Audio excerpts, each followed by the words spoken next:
tal? Muy buenas tardes, ¿cómo están mis mezcaleros solares? Bienvenidos a otro episodio de su podcast favorito, Sol Mezcal. El día de hoy tendremos un invitado muy especial, siempre digo muy especial, pues esta vez una persona que viene desde Australia.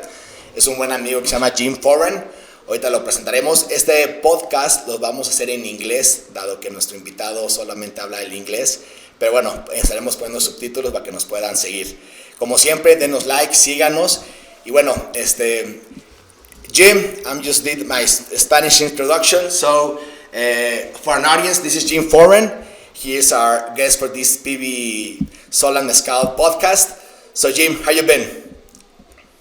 Good, mate. Very good. On the opposite side of the world to you, and it's your evening. It's my morning. And I think I'm a morning ahead of you guys. So a bit of time travel as well. But I've just got back from a national trip for an Institute of Fire Engineering conference. So it's good to be back home and good to be joining you today. James, thanks for having us. As I was telling you, this is called Sol Mezcal, so we always start drinking something. I know it's a little bit earlier, so we'll give you a free pass for this time for us. We'll try this mezcal for this today. It's a traditional mezcal. And Jim, will you accompany us with something? Maybe water or whatever? A bit of tequila, maybe. Oh, perfect. Sounds great. So cheers, mate. Cheers, mate. Salud. Salud. So Jim, let's start talking. This is our first podcast we do in English. So the main idea of this podcast, we are developing this relationship with Mansur Solar and PVStop. And PVStop is this fire extinguisher company that is producing this solar extinguisher for our necessities. We develop the idea. We'll talk more about it. So I just want to make like a small introduction. So Jim, tell us how you started this. What is your background? How everything came into being? Sure. So hi everyone. I'm Jim Foran, co-founder and CEO of PVStop International. And our mission is to make solar energy safe. So it's been quite a journey. We've been developing the product now. This will be year 8 for us. And it's been quite the journey. Where it all started, my co-founder is a guy called Luke Williams.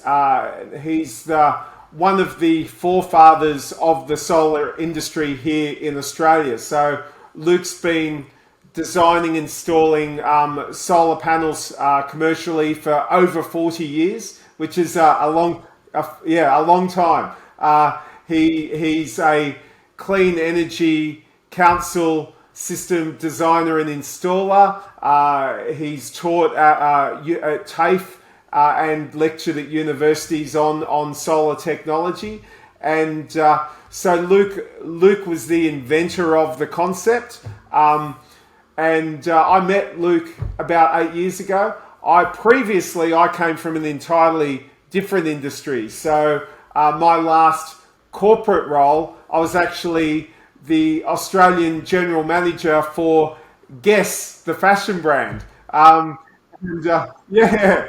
been in that industry for quite a long time with various companies, with Guess, Van Heusen, Adidas or Adidas. I had quite a varied career, but I got to a point where I was just struggling to get out of bed in the morning. I wasn't enjoying what I was doing anymore. So I actually left and took 6 months off and was working with a friend of mine who had a landscaping company. So I was out there doing hedges, clearing the mind, getting physically fit. And one of my co-workers, I went back to his house for a drink on a Friday night. And his landlord came around to share a beer with us. And the landlord was Luke. And Luke was saying he'd been in solar for a long time. He could see that there were some risks, some unmitigated risks with the technology and with the industry. And he had this idea for a product that could switch off solar panels and make them safe.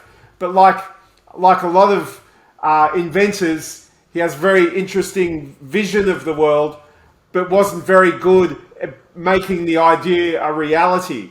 And so he's telling me about how he's trying to get this product off the ground, and I'm sitting there in my landscaping gear saying, have you tried this? And you should be trying that. And he's looking at me saying, you look like you've got more going on than, just landscaping. Yeah. And I said, yeah, I'm just in between things. So he actually, off the back of that night and those few beers, he invited me to come and do some consulting to improve his business practices at his solar business. So I came on board as a consultant, working on his business, trying to improve his systems and processes. As I was doing that, I was learning more about this PVStop concept. And the more I delved into it, the more I was thinking, this is a big opportunity. This is going to become an emerging problem all over the world. And I looked around, there were no other solutions. And after 4 or 5 months, I went, yep, I'm convinced. I'll come on board, I'll put my money in, let's start a new business, and off we go. And 8 years later, here we are. But it was quite the journey. I went back to school. I got my fire engineering qualifications. I spent some time doing solar installations, so I truly understood not just solar technology, but also fire risk, and combine that all together. And I gave me the education and the background to now be traveling around the world lecturing on solar safety and building the PVStop brand. So that's kind of how we got here. But I probably should go back a step, and I'll tell you how Luke came up with the idea. So it would have been probably 12 years ago. Luke was doing a small off-grid solar installation at a rangers station in the national park, and he was being a little bit complacent. He's up on the roof with the ladder doing the installation. It was fairly windy. Some of the leads were hanging down, and the wind blew. The leads touched his legs and knocked him off the roof. And the next thing he knows, he wakes up on the ground and he's got burns in his legs and a bit of a concussion. And he's gone, if this can happen to me and I've got all of this experience, this is going to be a risk for everybody. So that's where the idea hatched from. And as you well know, solar, light is the source of power. As long as solar panels are exposed to light, they're producing potentially lethal amounts of DC electricity. Now, there are electromechanical solutions. There's microinverters, DC optimizing equipment, but they all operate downstream of the panel itself. As long as that panel is receiving light, it's making power. And the only way to stop the power at the source of power production is to either switch off the sun or block the light.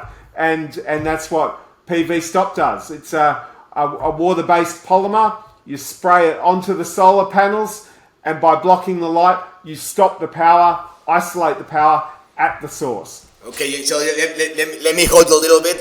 Let me go just a little bit behind. So the idea came from having this first accident, so to say, doing all this thought process that because we work with solar panels. We here in Mansur Solar, we can install maybe close to 100,000 panels.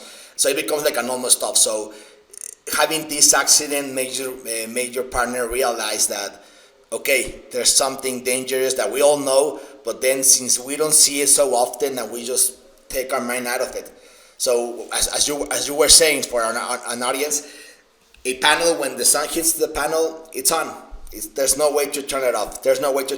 Maybe when you have a solar eclipse, you might get some help out of it, and otherwise you have to put a blanket or something. So we all know all that. All the people that are in this business that work on it, we know the potential risk, but maybe we don't realize. And as you said before, as we start developing and we start installing more and more panels, these small occurrences, accidents, we'll start seeing in a bigger scenario, and then we'll start understanding what is the risk. So the solution that came from this idea is how do we shut this thing off? How can we just turn it off the panel? So PVStop comes from this idea, Jim, right? That is exactly right. Although it's a physical barrier solution, fundamentally it's an off switch for the solar panels, which are the generator. You know, I can't think of any other power sources or generators that don't have an off switch at the source, and you know that's what solar is, and that's what we believe we've solved. A simple solution to an otherwise complicated problem. Yeah, well, we can go into the complicated, but first I want to understand, because we will start to develop with this podcast the human part of it. So what made you, Jim, jump ship, change course? Why did you leave your old, as you told me, like a good salary, I guess, a good position, do some landscaping, and then from this idea, just walk us through your thought process. What were you dealing with? Because a lot of times we just see people and we just see the successful part of it, and we just see, okay, I have all this, I develop all this, but we don't tend to see how the idea, what made you do it? Because a lot of people have these ideas, but not many are willing to push the button, take the step. So walk us that part as a more human part of it. What made you do that switch? What made you change direction? Yeah, well, look, as you say, I had a successful career. I had all the trappings of a comfortable lifestyle, but I was just finding I wasn't feeling very fulfilled, you know. And I think a lot of people in their careers get stuck. You know, you're doing what you do, and you feel you have to keep doing it, but you're not really inspired. You know, the alarm goes off in the morning, and you're like, oh, okay, here, get up and let's go and do it all over again. It was just a feeling that I wasn't feeling fulfilled inside. And I've got three girls, three daughters, and I'm fortunate, you know, they're starting to find what they want to do in their lives. But you know, my twins especially say, you know, Dad, I don't know what I want to do when I grow up. And I say, well, don't worry about it too much. It took me till my 40s to work out what I wanted to do when I grew up. You know, so I had a successful career, but I just wasn't loving what I was doing. And you know, life is too short. You know, I traveled the world a lot. In my 20s, I went through a similar process. I had a good job. I was working for Adidas or Adidas. Once again, that was a great job, but I hadn't traveled, and I decided I really need to see the world. So back then in my 20s, I saved my money. Then I bought a one-way ticket to Amsterdam. I'd never been overseas before. All my friends thought I'd be home in 3 months, and 3 years and 45 countries later, I finally came home again. And so I think I learned a lot about myself there, and I think that was where the beginnings of the seed for wanting to do something important, and not just, you know. So I came back from overseas, and I got back into the career, and as I said, and was quite successful, but just was not fulfilled, and already aware it's a big world out there, and I wanted to have more of an impact on it. So yeah, as I said, I still didn't know what I wanted to do, but I just knew I couldn't do what I was doing anymore. So, you know, quit. And that's when I went away and, as I said, did the landscaping. So you just clearing my mind, getting physically fit, and waiting for the universe to kind of give me a sign. You know, what am I going to do next? And how was that meeting when you see that everything just changed? But how was this meeting with your partner to develop PVStop? Like the first time that you had this conversation, what was the feeling, Jim? Well, as I said, we sat down and Luke lives on this beautiful property. It's a 25-acre property in a valley in the middle of a national park, surrounded by bushland. He's lived completely off-grid for over 30 years. So solar, so he has sun-tracking solar panels, a big battery storage system.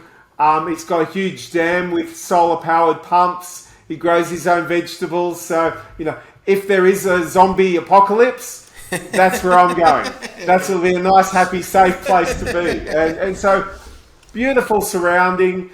And I met this guy, and he is just a solar man. He's just knows everything about the solar industry. And just sitting there and talking to him and learning more about his journey, he really got into the solar game when it wasn't even an industry. It was just a cottage industry. He made his own solar panels. It was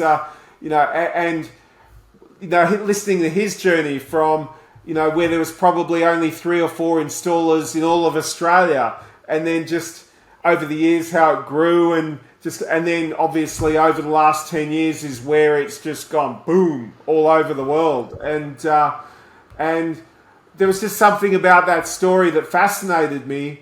The fact that he was on this mission to make the planet renewable and sustainable, but also there were risks and challenges. And I just thought, now this is something. This isn't just getting out of bed every morning and earning a salary. This is an opportunity to maybe make a difference, which took me right back to what I'd been missing up till that point in my career. So that's where it all really started. That okay, and having travelled a lot, you sometimes you see these signs, and a lot of people in your everyday life, you're not looking for the signs. You've got the blinkers on. You've got family and work and obligations.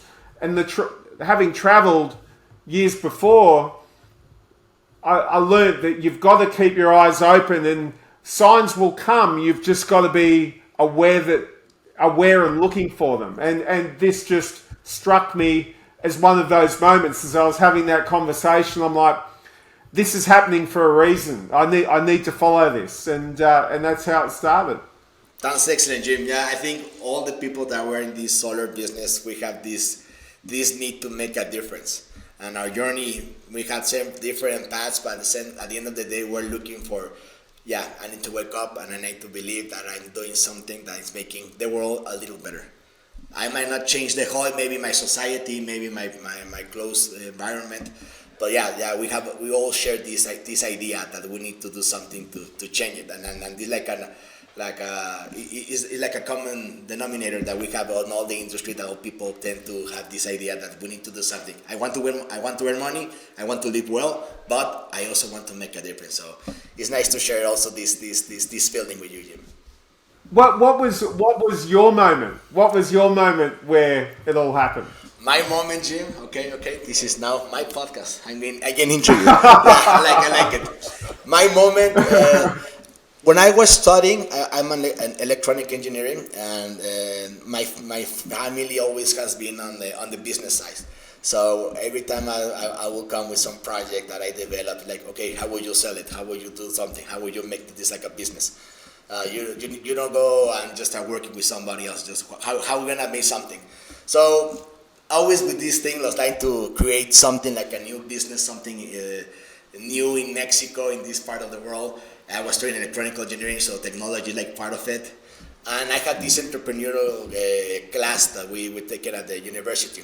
And we have to develop this project. A lot of people, they will just go and say, I just want to do, I don't know, a toothbrush with Bluetooth and music, some idea just to get out of it. And I really thought like, I need to do something, right? I want to really do something that's going to be worth it. So I started thinking like what would be like really useful for everybody, not just for, I don't know, for an electronic engineer, mechanical, designer, or at business guy, whatever. So I want to have a project that like has all these futures. So I started thinking panels. I've been thinking about it, and at the end of the day, like, okay, I also want to make a change in the world. So I wanna. You're young. You want to do something different. You want to go against the current. So that's like the first ideas started in my part, like becoming real. I started studying here in Mexico. That was 2008. We didn't have any information, any lectures in universities, no panels, maybe some panels in some rural areas, but there was no info. So I went overseas. I went to Germany. I spent there 18 months. I started working, installing panels, solar panels on the weekends. Then I finished my degree, did a master's degree in Spain on photovoltaics, and started working in solar farms.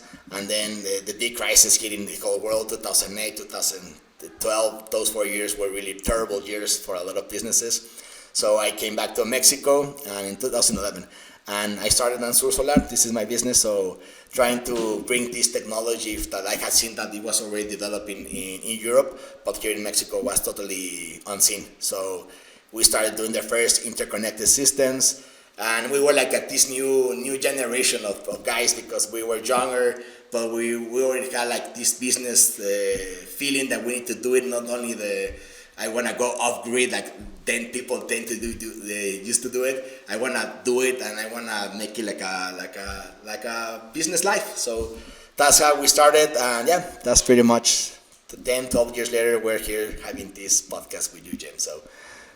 Well, very similar. You're one of the founders of the industry in Mexico. You're just a young version of Luke. could be. No,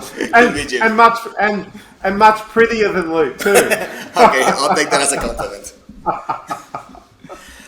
So Jim, so getting back on it. So let's start talking about how it works, how this technology that you and Luke developed and made this business. Let's start like the basics, and then we can go maybe like the history, how PVStop started developing, and how now is reaching a worldwide, the whole world, with this new technology. So can you explain us the first steps? How does it work? What's the main issue? And we work on it. Yep. So as I said before, the main issue is, as long as solar panels are receiving light, they're producing potentially lethal amounts of DC electricity. And in professional terms, that's known as the DC danger zone. And up until recently, there's been no practical solution to this global and growing problem. And as you say, in the past, whether it be firefighters or electrical technicians have tried to put a tarp onto the solar panels, tarpaulin or cardboard or a blanket, something to try and block the light. But as you know, DC electricity, direct current, has no frequency. So you can't remotely detect DC. You can use a clamp meter, but with AC electricity, alternating current, it has a frequency. First responders, firefighters, technicians can use an AC hot stick, and without touching or engaging, you can determine whether an AC electrical source is live. There is no such perfected technology for DC. Without a frequency, AC hot sticks don't work, and there's no reliable DC hot sticks as yet. The only way you can determine it, as I said, is with a clamp meter, where you're actually engaging with the wiring. So, for electrical technicians, maybe that's not as big a deal, but for firefighters, first responders, people who aren't necessarily electrical experts, they know it's on, and they know they can't turn it off, so they won't engage. So from a firefighting perspective, if a fire department or emergency services worker turns up to an incident, their first protocol is to save savable life. And if there's no risk to life, make safe. So everyone knows they'll turn up, turn off the power at the switchboard, cut the gas lines, the structure is safe. Now, if it's on fire or something, they can attack it with water safely. Structures featuring solar panel, as long as it's light, they can't turn it off, and they won't risk their lives to save a structure. So they'll stand back, take a defensive strategy, try and protect surrounding buildings, but fundamentally, they will just let it burn. And that is becoming a big problem. And what happens, Jim? The wires get loose? What happens? When you have this DC the wires get loose and it's not tightened, the solar panels start malfunctioning. What tends to be the issue? Well, it can be a number of issues. It can be, even during transport, if you're not careful, solar panels are now, as you know, getting bigger and more powerful all the time. And the surface is a glass surface. And even just through transport and torsional movement, if you're not careful, you can get micro cracking in the glass. Over time, that micro cracking can turn into hot spots. Those hot spots can turn into arcs. Those arcs can turn into fires. So it can be, or it can be debris falling onto the panels. It could be someone who's not aware walking on the panels. So physical damage is one cause. Another cause might be vermin. Rats, for whatever reason, seem to like getting under panels and chewing at wiring. If you chew at that wiring, that can damage the wiring, and then the wiring can start arcing. Weather events. In Australia and in the US, hail damage is a big one. Hail hits, shatters the glass, same deal. Hot spots, arcs, fires. Lightning strikes. Water ingression, so from heavy rain or flood damage, so there are a number of different ways that solar panels can be damaged and become dangerous, but by far the biggest cause of solar panel issues is using cheap, poor quality system components, so whether that's cheap panels, cheap wiring, cheap inverters, cheap switching gear, or poor quality installations. As you know, the industry has gone through now a few cycles of gold rush. You get government incentivizing people to install panels. That creates a gold rush. You get a lot of people flooding into the industry. A lot of them are not well trained like yourself. I come across installers all the time who are installing systems, plugging it all together, actually have no qualifications and really don't understand the technology. They've just been told this is what you need to do, so they do it. So in Australia, the Clean Energy Regulator have been doing audits on small-scale installations now since 2011. And every month they send their auditors out to inspect the systems regularly, month in, month out over that now 12 or 13 year period. When they aggregate the data, this is Australia I'm talking about 3.7% of installations are dangerous, and about 17% are substandard. And substandard just means dangerous waiting to happen. So effectively, even though they look like they're fine, about 1 in 5 solar panel installations has an issue, and if you've got a country like Australia where we've now got 3.4 million installations, if 1 in 5 is substandard or dangerous, that in itself is a huge problem. Yeah. Okay, Jim. Yeah. And how do you use it? Can you walk us through? So I see a hotspot, I see a solar panel burning. How you do? Because we have right here an extinguisher, one of those. There it is. There's PVStop, my baby. One of those babies here in Mexico, the first ones. So what's the idea? So I'm on a roof. I'm doing something. I smell something. I go upstairs. I see a panel burning. So yep. What was? So that and that's an interesting question. When do you use the product? So although it's designed as a rapid response tool, it's designed to be used before an incident, during an incident, and after an incident. So, if you do smell burning, you do see an electrical arc, you can apply PVStop before it becomes a fire.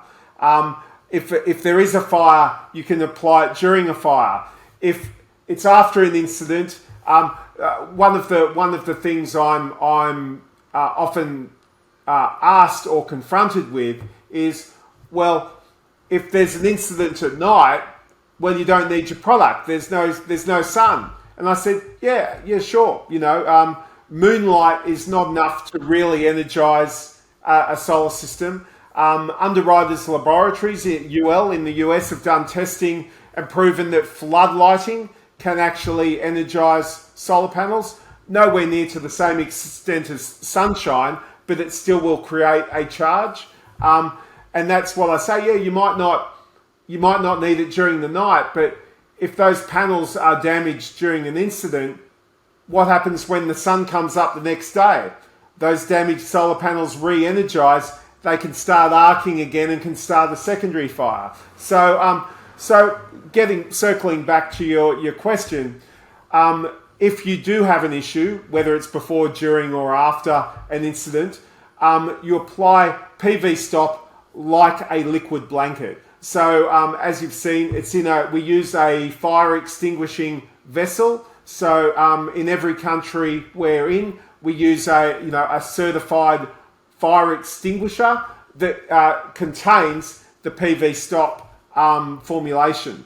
So you literally, as I said, light is the source of power.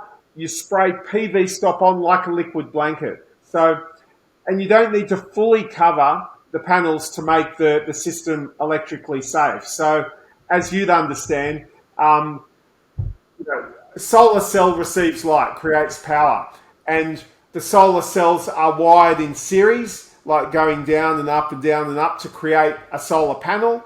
Those solar panels are plugged together to make a string. If you apply PVStop, even 40% coverage in a line across the center of the solar panel array, it breaks the circuit. So volts times amps equals watts, which is power output. Remove either volts or amps, and you have no power. So that 40% coverage breaks the circuit and reduces the amps to zero. So you'll still have residual voltage in those cells that are exposed to light. So even with that 40%, you might have 50, 80 volts still in the system, but you've got no amps. So 50 or 80 times zero equals zero power. So we always say first step, 40% coverage, and then best practice for additional safety, then just fill in the rest, block the whole thing, and then you've reduced voltage and amperage to zero, and you've got... And it's really interesting. I think you're hitting a point really interesting, because you say it's before, during, and after. So let's say there's a fire, not caused by the panels, let's say manufacturing problems, whatever, burns something, maybe damages part of the structure of the building, and you say, okay, but then that structure has these issues, but your system will start turning on, even though you shut down all your inverters, all your security, isolation switches, whatever. Your system will still have DC voltage and power. Yeah. So the panels and the wiring leading to that isolation point are still live.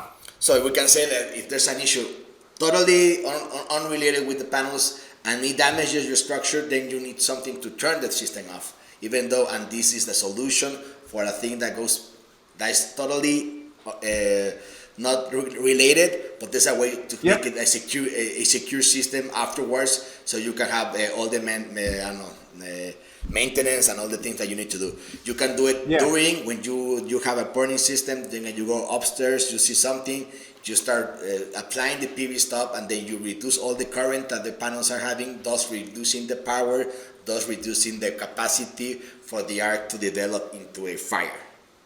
Yes, correct. As soon as you apply that 40%, the arc just stops because there's no power. And then another one, I was thinking right now because a couple of months here in Mexico we were hit by a really, really huge hurricane. And Acapulco is one of our most important beaches, and it destroyed the whole system, the whole area. So let's say the system survives. It was a category number 5, so the system survives, but the damage to the structure is done.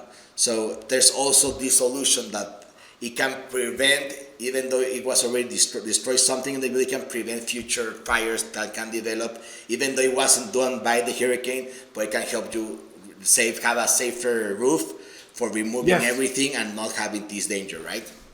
Exactly, and you know we've had many case studies now where look, one thing I want to make very clear.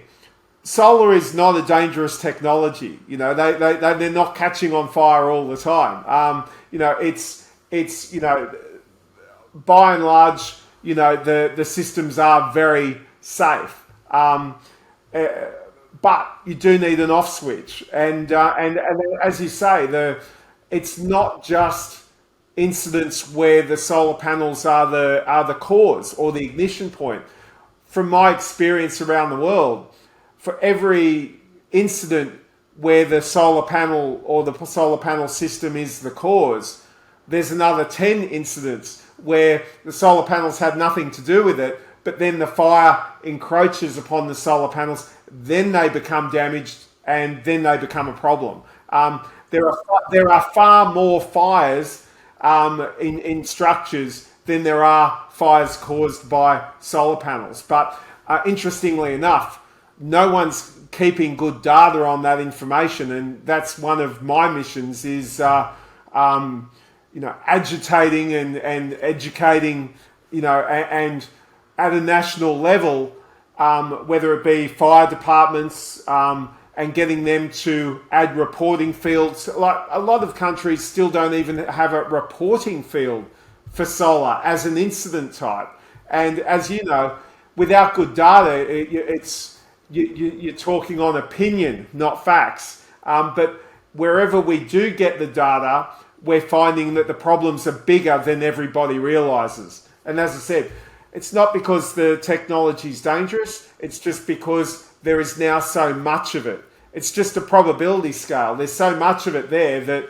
the probability of an incident just increases. So the technology has matured. I think systems and inverters and all the protections have become better through time and through testing and through learning all the difficulties that every young new technology has to go through. As a business, there's a learning curve. But as you were saying, it helps prevent, it helps during, and it helps after. So I think even though it's not regarded with the solar panel the issue, it prevents a further damage. So that I think it means a lot that you have this perspective. Well, also, you know, and I'll move on to how to use it during an incident, because that's equally important. One of how PVStop works is very simple. You know, it blocks the light, it stops the power. But because it's used in life risk scenarios during fires, it's got to have a number of other attributes. So in its wet state, PVStop will actually extinguish a Class A fire. So if the panels are on fire or the surrounding the roof surrounding or whatever surrounding the solar panels is on fire, PVStop will act as like a fire extinguisher. It will extinguish a Class A fire. When you've sprayed it on and it, you know, at an ambient temperature of 25 degrees Celsius, it's tack dry in about 4 minutes, and in its dry state, it's non-flammable. So a lot of people think, oh, it's a polymer, it's like a rubber, that will catch on fire and it will make the fire worse. But you spent a lot of that was where the real trick was. Blocking the light was the easy bit, you know, making it fire retardant, making it non-flammable was the tricky bit. But it was very, very important because you're going to be using the product potentially in scenarios where there's fire and there is life at risk. So they were it's non-conductive. So if you're spraying it onto an electrified panel, you won't get electrocuted up the stream like you would with water. The other thing, of course, is, is it environmentally friendly? Is it safe to use? A lot of firefighter foams have come under scrutiny because they contain forever chemicals like PFAS, PFOS, PFOA. So, and if you get PVStop into the environment, will it harm the environment? All of these are very critical, and I'm happy to say, it's environmentally friendly. We've done testing with the EPA. We've done testing with national water authorities in Singapore, where safety is paramount. Singapore, this is an interesting one, you'll like this. Singapore actually have a floating solar farm on the country's drinking water reservoir. And Singapore Civil Defence now have PVStop on every fire truck in Singapore. The Singapore National Water Authority approached us and said, we're considering using PVStop as the safety measure for this floating solar farm, but what happens if overspray gets into the water because it's human drinking water? And I said, look, I assume only a small bit will get into the water, and I assume that's not going to be dangerous. However, I'm not making that call. So I actually supplied the National Water Authority with samples of PVStop.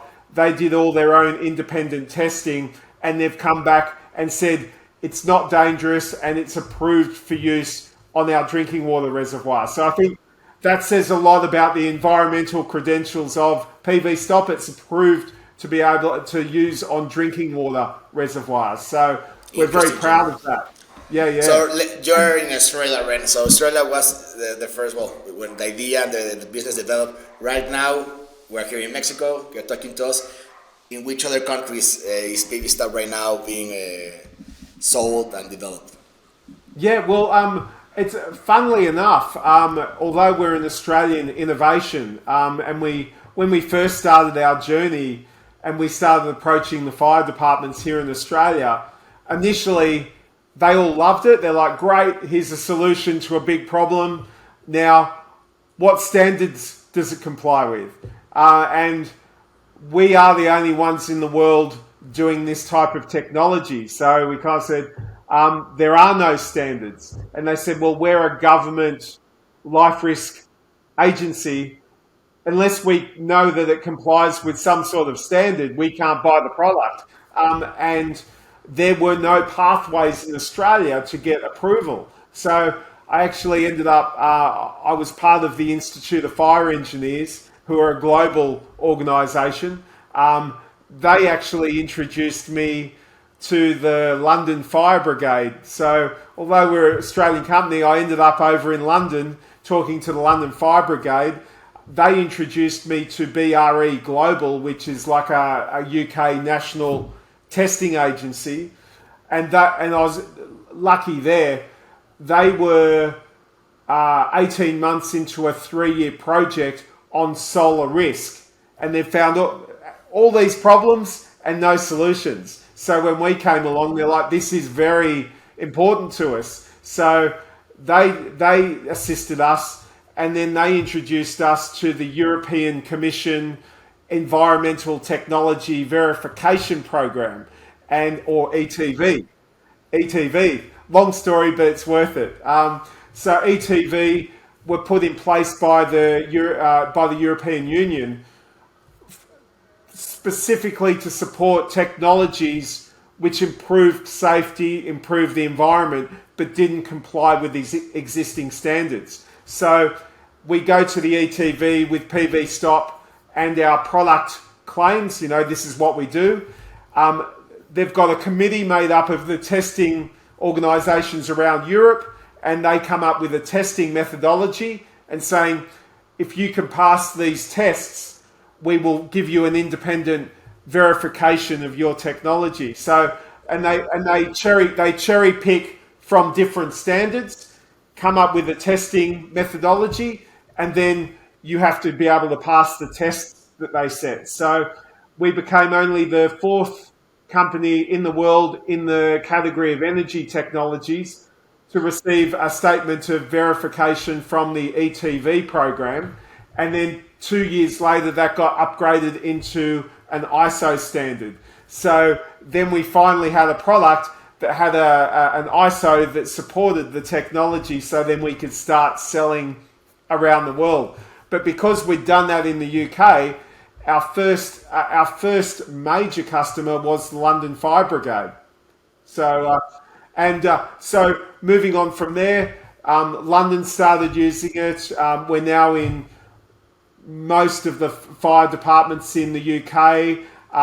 We came back to Australia, started working here in Australia. So, and then the word just started spreading. So we're now in, I think we're up to nearly 20 countries now. So everywhere from the UK, in a number of countries in Europe, Scandinavia, Southeast Asia, Australasia, North America, and now spreading into Mexico, Panama, and rather soon, I think we'll be moving in further into South America. So, yeah, busy times.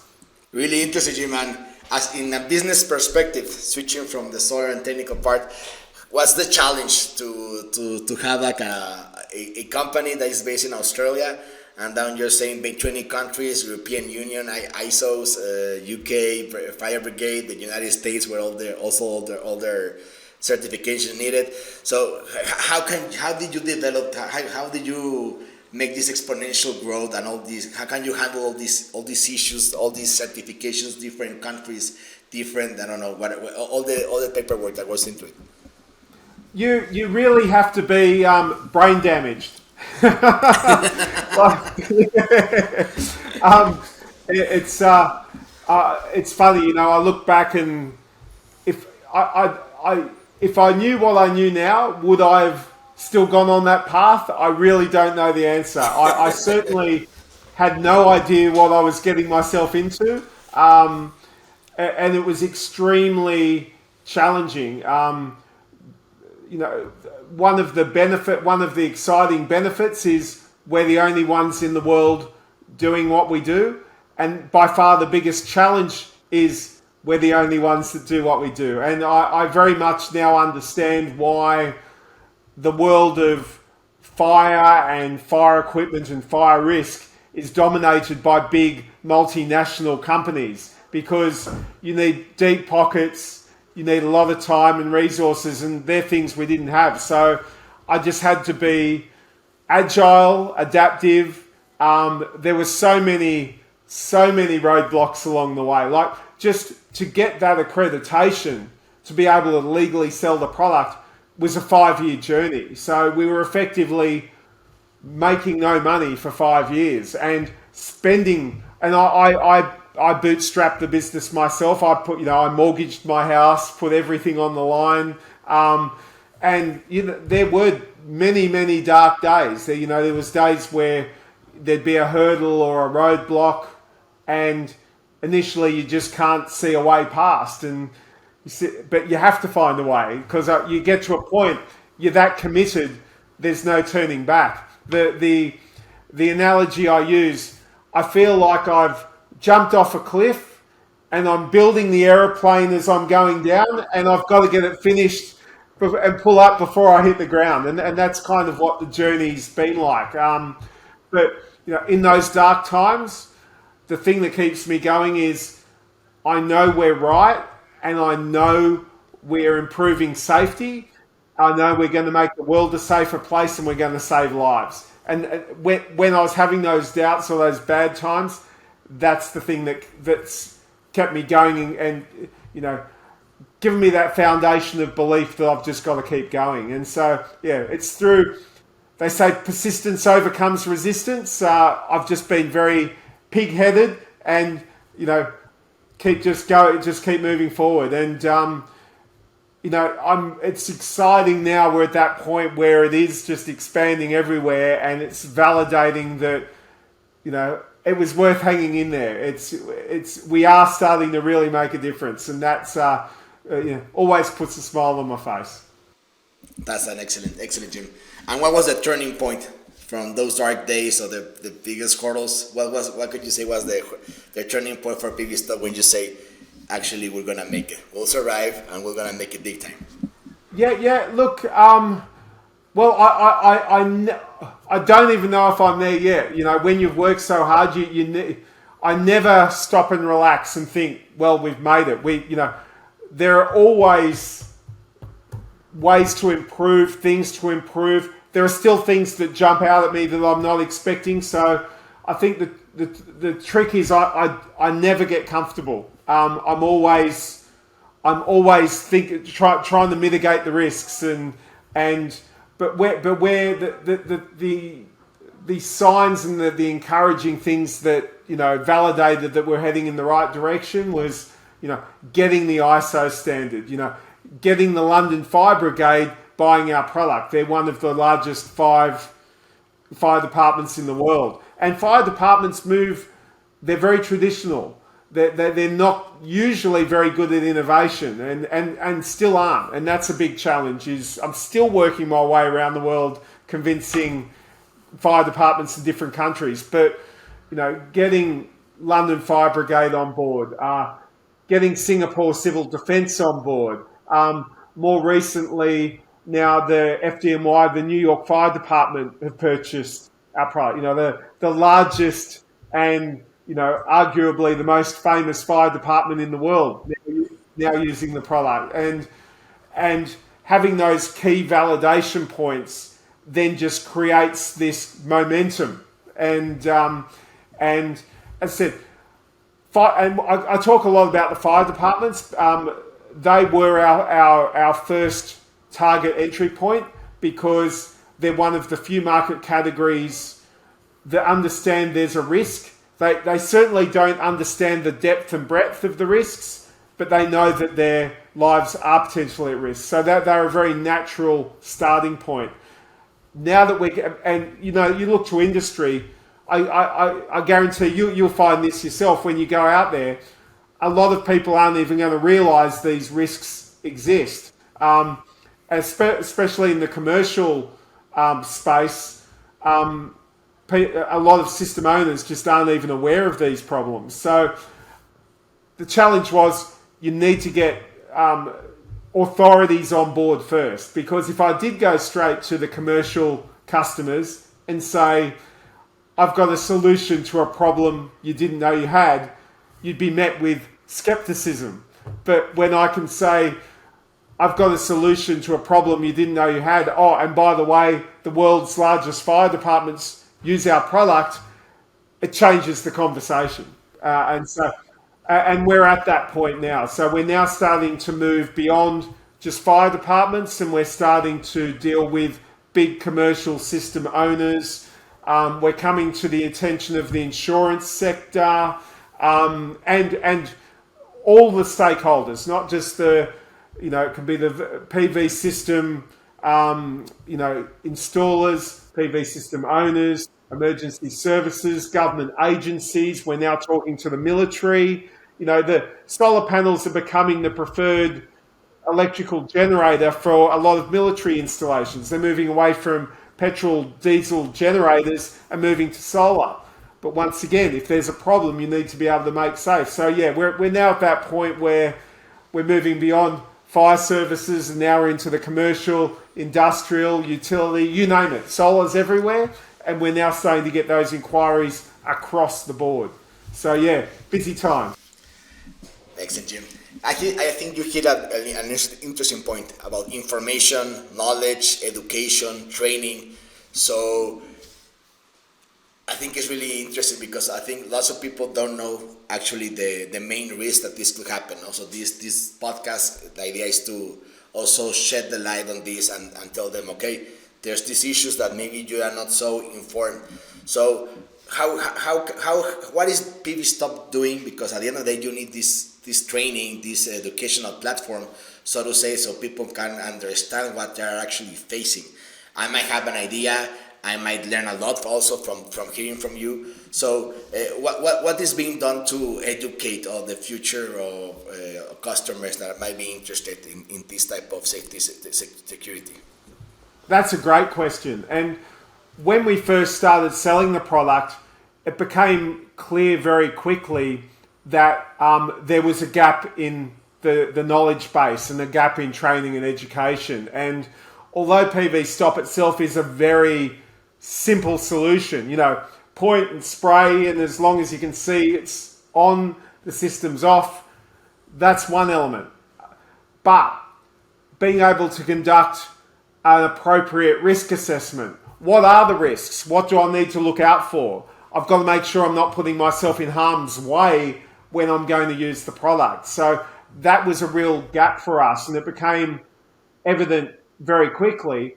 Like even with fire departments, they have standard operating procedures, but this is a new risk for them. They didn't have procedures for how do we make solar safe. They had, we should turn off the isolation switch, but doesn't solve the problem. So we found that it was important that we needed to educate people not on just how to use PVStop, but how solar panels work, just the fundamental, the basics. Why does that 40% coverage work? So that was the gap. And so recently we've now developed, and we're literally about to launch our brand new version of our e-learning platform, so that anyone can go online and do a course that teaches all the basics of what you need to know about solar, what a risk assessment looks like, how PVStop works,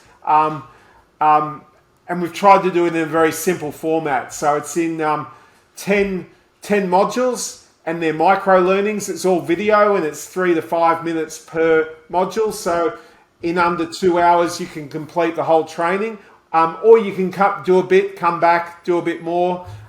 There's some questions that need answering through, so we know people are retaining the knowledge. And then at the end of watching the training and education and doing the tests, it prints, if you're successful, you prints a certificate showing that you're now a trained PVStop operator. So for liability protection for our partners and for our end user customers, it's just closing that education loop. And we're getting a lot of interest on that as well. So yeah, we don't just provide the product, we also provide the training and education. And for me, yes, I'm selling a product. We need to have a sustainable business, but the training and education alone will save lives, because every day I see people put themselves at risk because they don't know what they don't know. And a little bit of training, a little bit of education can be the difference between someone going home at the end of the day or not getting home that ever again. So, I'm very passionate about that education and training element. And this platform, Jim, will be open for everybody? It'll be available for anybody. We've teamed up with a specialist training provider, so it is professional accredited training. So there's a small fee to be able to access the program, but anyone. It'll be available for anyone through our distribution partners. So there'll be information on our website, and all of our partners will have access to that. And then anyone at any time can jump online, do the course, and be ready to go and tackle solar risks safely. Yeah, I think it's really, really an excellent idea, because you can sell here in Mexico, we're doing a lot of industrial areas, industrial partners. So you might have maybe a security guy that in 6 months they change, there's a new guy. So this type of information, sometimes it gets loose when do these employee changes. So by having this certification, I think it helps a lot. Just if you change your personnel, you can do this certification and always have people ready to deploy the security measurements that needs to be done, right? Exactly. It's the consistency. It's making sure that face-to-face training will never be replaced. Face-to-face training is excellent, but there are different levels of trainers. There are good trainers, there are bad trainers. There's, that trainers will deliver education in different ways. And we are a global company and we want consistency. So this provides a platform where you can deliver consistent messages. And as you say, also, it's the IP loss. We've done that where we've had departments in the past where we've trained them. And then, as you say, promotion, transfer, people move on, new people come in, and you can find that you did a thorough training 12 months ago and you go there now and no one's been trained. And so being able to consistently provide the platform, so if there are staff changes, the new person can do it closes that gap, and it's just so important. Yeah, great. That's great. And just to close this podcast, Jim, what is the future of PVStop? What are the new technologies? What are you guys, as I'm talking to you, I think this guy, he's already like 5 years ahead. So what's the next big idea that Jim Foran is going to bring to PVStop?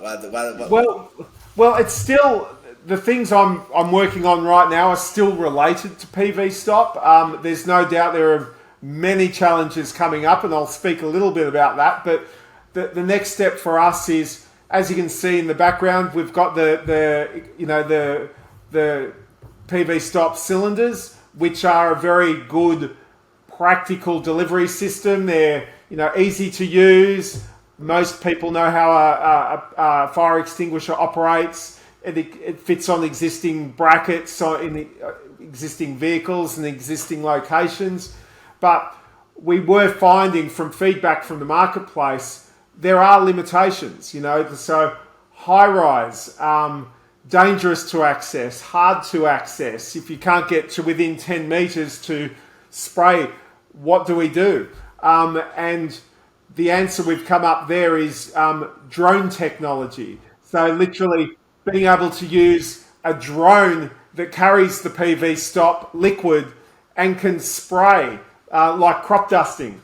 And we've teamed up with the world's largest agricultural drone company. So it's a company called XAG. They sell more agricultural drones than anyone else in the world. And the reason we approach them is in agriculture, they're spraying liquids. So it was just much easier to integrate our solution into that existing platform. And these drones are amazing. Like the drone we're utilizing, the cylinder behind you carries 9 liters of PVStop coating. The drone can carry 50 liters.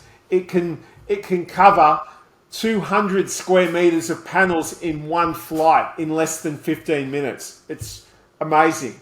It's also completely AI enabled. So if it's an emergency, say it's a fire department and they're turning up to a place, they still have to manually pilot the drone, and it's got a forward-facing camera and a downward-facing camera so you can see what you're doing.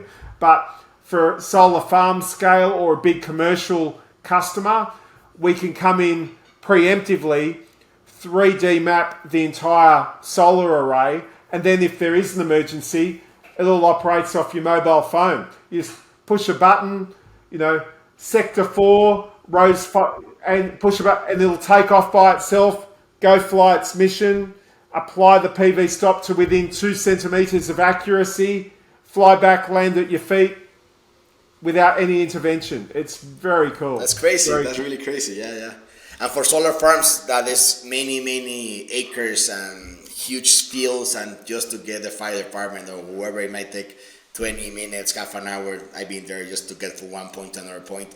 So you just deploy it, press it, goes, extinguishes, and your multi-million-dollar investment is still protected. Exactly right. So that's and also we can use it for not just that, but you can also incorporate it with surveillance drones, with infrared cameras. So preemptively, you can be going around looking for hotspots so that you can mitigate the risk before it becomes a fire. So one thing we're also very much teaming up with is other early detection technologies. Ultimately, the best outcome is to not need to use PVStop. If you can prevent a problem before it becomes a problem, even better. So, and the drone we utilize, it can be not just used for spraying PVStop. When it's not an emergency, you can be filling it with cleaning agent and cleaning your panels so that they're always performing at optimal efficiency. So for the solar farm scale, that's the future for us. It'll be a full preventative maintenance system, surveillance, cleaning, and emergency response all in one. So that's the long-term vision. But step one is to be able to make sure that it can deliver PVStop when it needs to. That's perfect, Jim. I think that's you're hitting the nail, like really on with that technology and bringing everything more safer. Drone technology, AI, do it. Just press a button, have everything secure. I think that's awesome. Great idea. And the other part of that, and it's I'm not talking about the future, and it's becoming an emerging issue in a lot of cities. Is planners are now starting. The whole world is getting greener and wanting to adopt more renewable energy solutions. So the next technology that's going to become mainstream is BIPV, built-in photovoltaics. And I'm starting to see projects around the world where they're now starting to specify, BIPV in high-rise commercial buildings. So in the future, the whole facade of the building will be solar panels. The whole thing will be electrified. You look back a couple of years ago to the Grenfell disaster. We've seen a number of high-rise fires where people have lost their lives because the combustible cladding. Well, the problem that's the next challenge. You'll have these buildings where it might not just be a fire, but the whole facade could be electrified. Now, how does the fire department deal with that? So that's the other thing we're doing with our drone. We've now developed a tethered system with a forward spraying. So for a high-rise building, the drone can literally fly up and down the face of the whole building and coat the whole thing to de-energize. So we'll be launching that later this year, and we're getting a lot of interest from the cities where you've got a lot of high-rise and not a lot of room. So London, New York, Singapore are all looking to us to launch this new technology soon. So that's the next step in the journey. Keep us informed, Jim. When you have this technology developed and ready to ship, tell us, please, and we can do maybe some videos, some short version of this podcast, and just to get an update with all this technology that's being developed. Definitely. And look, probably the final thing, and you will, if you haven't already, you'll be seeing a lot of it, is the risks with lithium-ion batteries, battery storage. That is becoming a major issue. So we've talked all about solar risk, but an even bigger emerging risk is battery storage. This seminar I've been doing the last week with the Institute of Fire Engineers was all on the risks associated with lithium-ion batteries. We had guest speakers out from the New York Fire Department, and New York had something like I think 23 deaths in the last 12 months from lithium-ion battery fires, predominantly electric scooters and e-bikes and things. People taking them up into apartments, catching on fire, and people not being able to get out of the apartments or the buildings. Equally, it's becoming a problem with industrial scale battery storage. You're seeing more and more people install battery storage in their households, with power walls and other things like that. Once again, not always,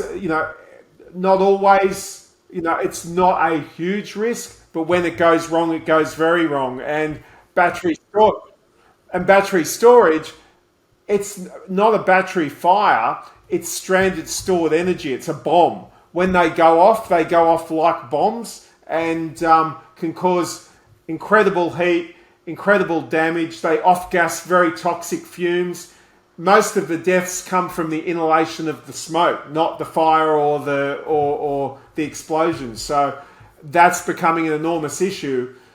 And solar panels are the electrical generator. Like at the moment, batteries are still fairly expensive, but as they get cheaper, there'll be more and more of those adopted.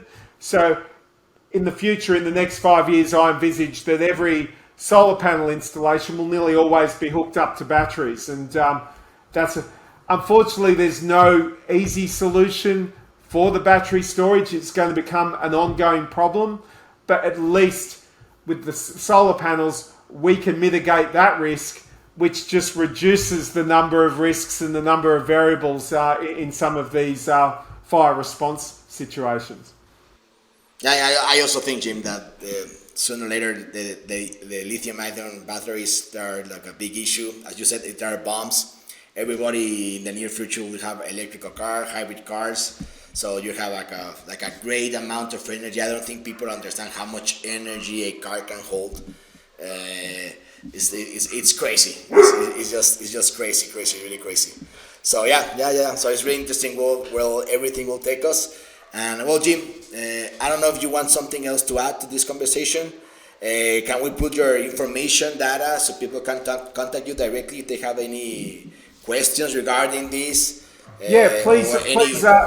Please supply our information. If anyone's got any questions, I'm happy to help.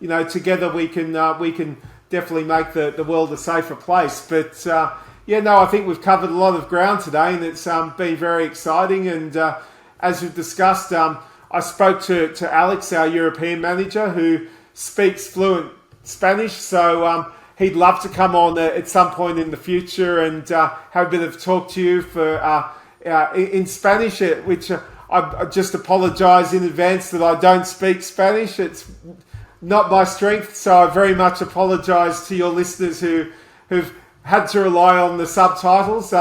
One of these days I'll find the time to learn a couple more languages. No, Jim, thank you. No, thank you for your time. Thank you for taking this hour and a half of this podcast. I know you're a busy person. You're running a multinational company, so really grateful for your time, Jim. And obviously, we would love to have your European partner with us. Have a quick Spanish talk, so we can have in our language, maybe have a clear idea. But I think this conversation has been really nice. I thank you for your time, Jim. And well, I'm gonna switch to Spanish just to finish this conversation. Mezcaleros Solares, pues muchas gracias, Jim Foran, apoyándonos, dándonos la visión de lo que es la seguridad eléctrica.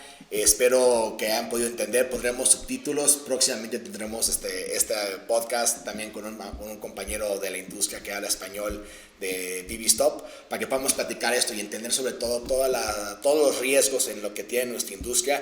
No es de que nuestros paneles corran o sean un peligro, pero pueden ser potencialmente peligrosos. Y creo que mientras más entendamos nosotros lo que estamos viviendo, lo que estamos haciendo y las precauciones que podemos tener, nos va a ayudar muchísimo a mejorar y hacer este proyecto solar aún más grande. Quiero agradecer este tiempo, denos like y como siempre, aquí estamos Sol Mezcal. Muchas gracias. Jim, thank you very much again.